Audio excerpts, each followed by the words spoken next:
Please welcome the next President of the United States, Donald J. Trump.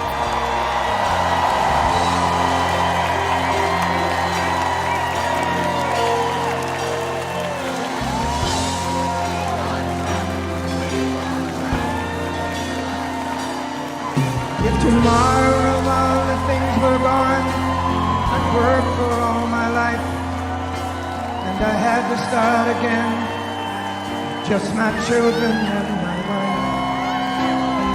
wife. That is the moment millions of Americans have been waiting for. Donald Trump arriving at the Republican National Convention. Here he is with a bandage on his ear, just 2 days after he came within millimetres of being killed.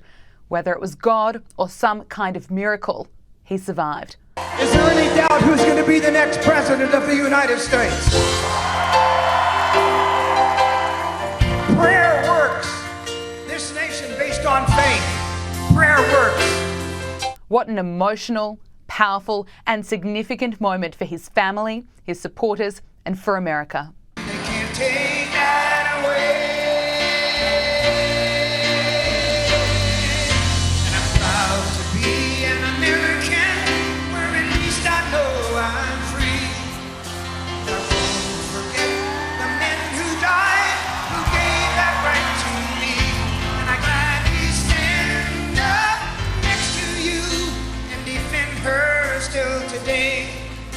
There ain't no doubt I love this land. Sing it!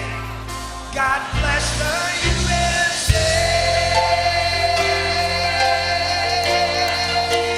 USA! Now, we are waiting to hear what Donald Trump will say at the convention, but we know Tucker Carlson, who's there with him, told Axios getting shot in the face changes a man, and I'm sure it does. What we do know is that Donald Trump has torn up the original speech he was going to make. He has written a new one, and his message is crystal clear about unity. I cannot wait to hear what he has to say. But let's take a look at the crowd roaring in support of Donald Trump. Fight, fight, fight.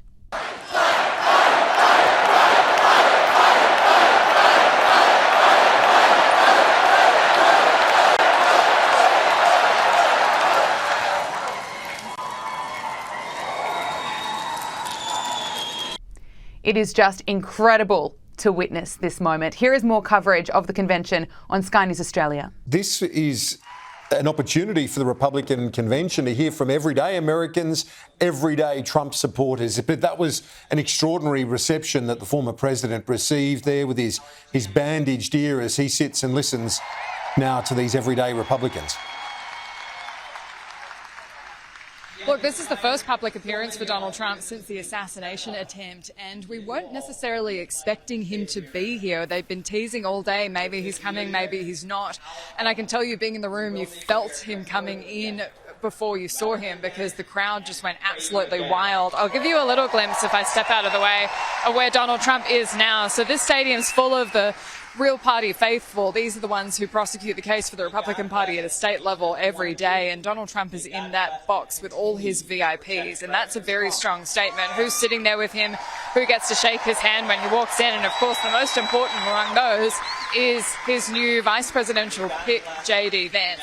As a senator, he's been quite impressive among Republican circles, a young up-and-comer who's made his mark, especially negotiating on trade-related issues, things to do with the economy, and he's won over some of the union movement, which is what a lot of blue-collar workers, in fact, the speaker who we just heard from before, those are the kind of workers that they want to bring over to support the Republican Party through an endorsement like J.D. Vance, and now through a place on the ballot. So this is why they've picked J.D. Vance. But we spoke to people before who said it was a lot of the chemistry too, and the fact that he's a very good debater. Donald Trump was confident that once he sent J.D. Vance in to debate Kamala Harris, that J.D. Vance would come out ahead.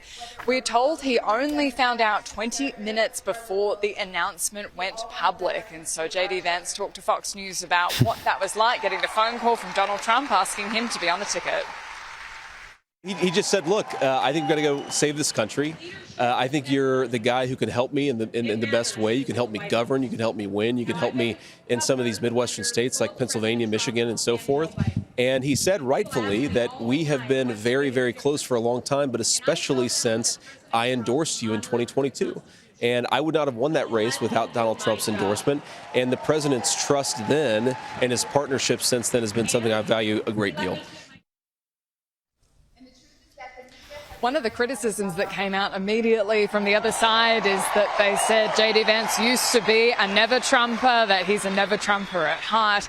This is something that we can expect to be in all the ad campaigns for the Democrats up until Election Day. So I asked a few senior Republicans how they feel about that characterization and whether that's a fair characterization of J.D. Vance. I think the exact opposite. I don't think there's anybody that's embraced my father's platform more over the last couple of years than JD. He's come on thick and hard, and he's been fantastic. Those guys are going to work together great, and I see it behind the scenes how much respect they each have for one another, and it's probably something that the media traditionally doesn't see, but they're going to make a hell of a team. People who are critics of J.D. Vance say he's a never-Trumper, that he said some critical things about Donald Trump. What would you say to them? I would say that actually that could be a unique attribute for him, if you think about it, and making the case to voters who did not vote for Trump in 2016. He could say something similar. You know what? I didn't vote for Trump in 2016 either, but here's why I came around. So I think that's actually could be what people frame as a negative, could actually be a very positive attribute. To me, I think he's one of the best fighters we have in the Senate. So the Senate is going to miss him. That may be the only negative, and I mean that as a compliment to him. And Kieran, I've been wanting to show our viewers this quote from the head of the Teamsters Union because it illustrates so much about how the fundamental shaping of the Republican Party and the Democrat Party have moved. The fact that you've got a senior Teamster not immediately endorsing a Democrat president like Joe Biden, who joined a picket line in Michigan, there's still a real sense that among rank-and-file members of the union movement, most of them lean more towards the Republican side. They want more protectionist trade policies, they want to keep manufacturing at home, and they want to support blue-collar workers.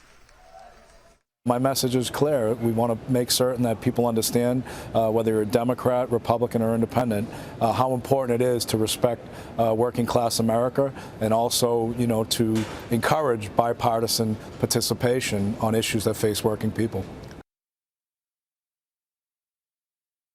Look, Kieran, we've got a sense of just how much of the political theatre happens at these conventions and how much of this is just so performative and so about, not performative, it's all about the performance, which I know is different. It's about putting forward that message that's going to continue for this campaign right through the next few months. And so I wanted to just show you what it looks like the moment that all these delegates voted without a single one voting against Donald Trump, and a show of unity for his presidency.